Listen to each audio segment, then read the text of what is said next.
Okay guys, let's look at another example here, except this time we'll have both a horizontal translation and a vertical translation. Okay, and remember, here's our general form here in red.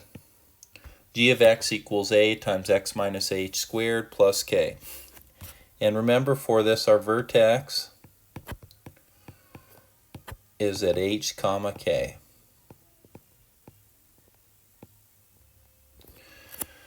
Okay, so, well, what's the negative out front? Let's identify some of our transformations here. Well, the negative out front is an x-axis reflection.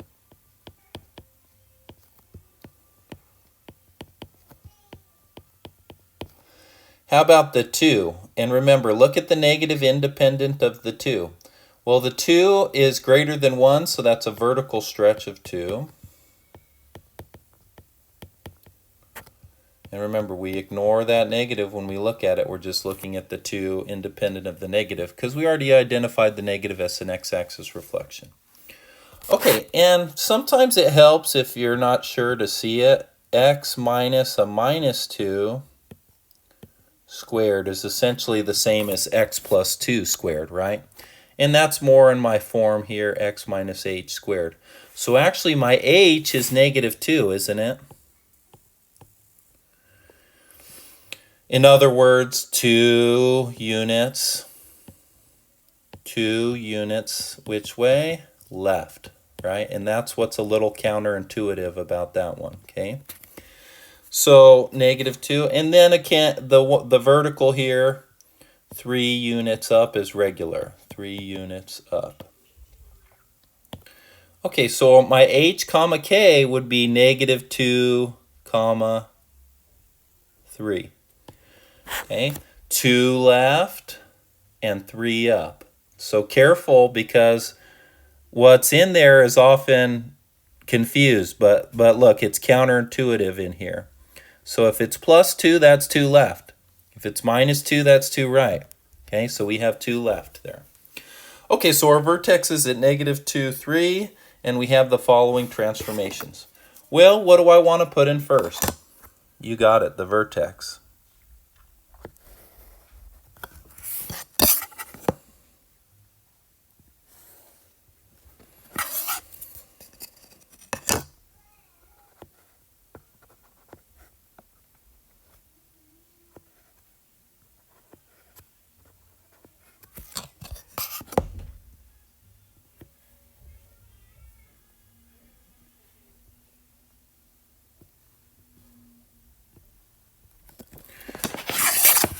Okay, and again, x, y.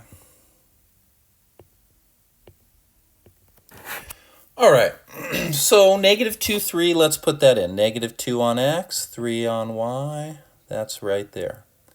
Once I put my vertex in, of course I want to label it.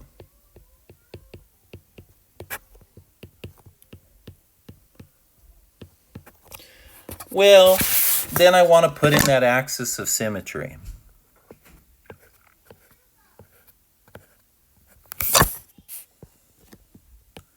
And that goes, remember, a vertical line through our vertex, which is x equal to negative 2. Okay, negative 2, comma 3. Let's go to my table. Now, remember, if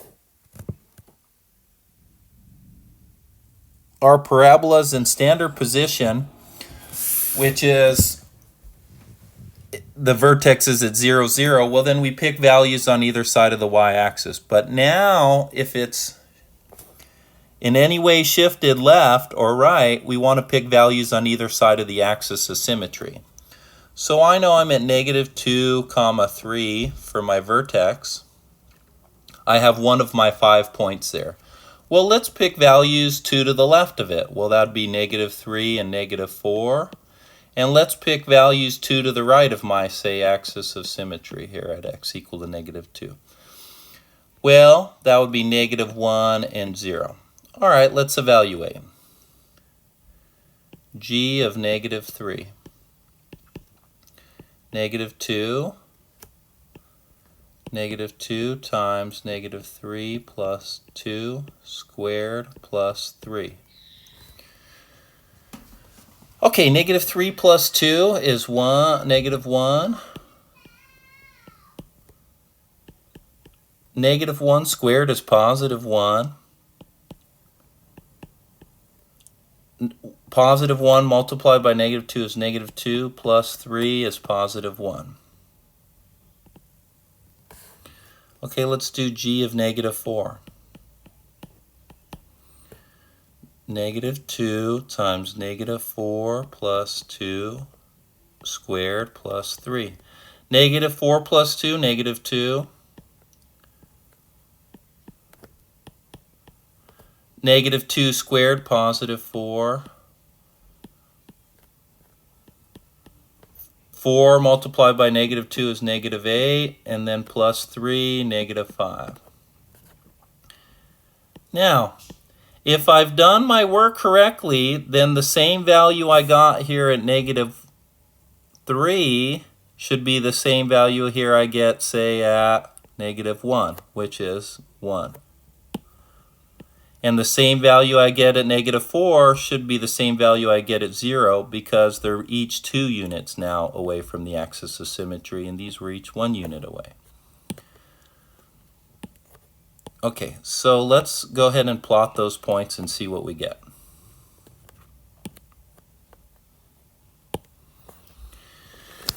All right, negative 2, 3 we already have. Negative 3, 1.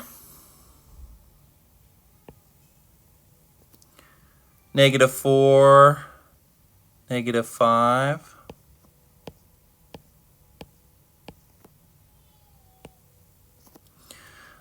Negative 1, 1. And 0, negative 5. And then I want to go ahead and draw my parabola. And remember, it's got a U shape, not a V shape.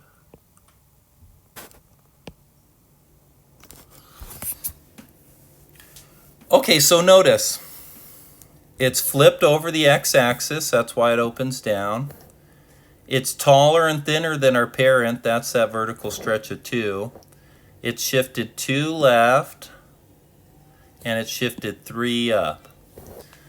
Okay, so we've got a parabola here graphed in vertex form. So we can immediately identify our vertex as h comma k.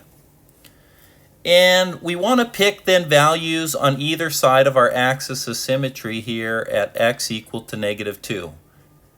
Right? So anytime I have a horizontal shift, I want to pick values on either side of that axis of symmetry and not just values on either side of the y-axis like we did if there was no horizontal shift at all. Okay, so hopefully this helps you get started in 8.4. Thank you.